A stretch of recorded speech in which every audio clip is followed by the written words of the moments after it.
tiene 4 partes. Una ha sido cantar con Fermín.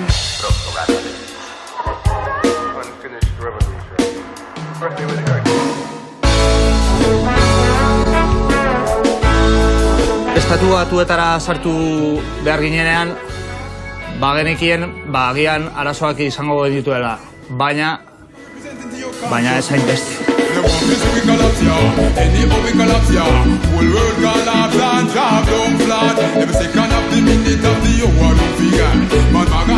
Su único objetivo es poner a la gente a vibrar.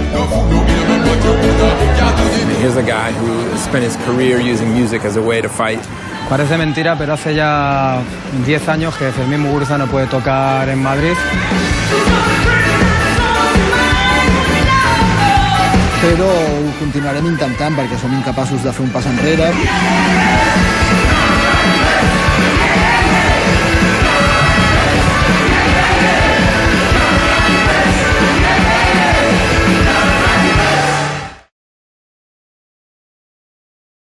Nik uste dut, hau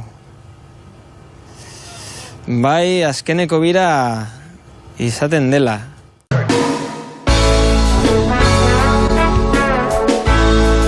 Estatuetara sartu behar ginenean, bagenekien, agian arazoak izango genituela, baina ez hainbeste.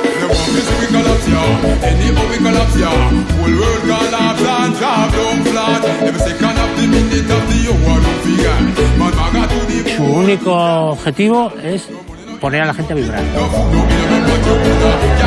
Here's a guy who spent his career using music as a way to fight.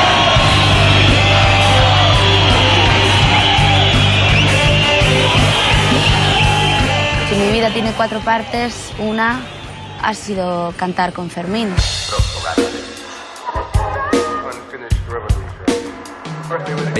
Parece mentira, pero hace ya 10 años que Fermín Muguruza no puede tocar en Madrid. Però ho continuarem intentant perquè som incapaços de fer un pas enrere.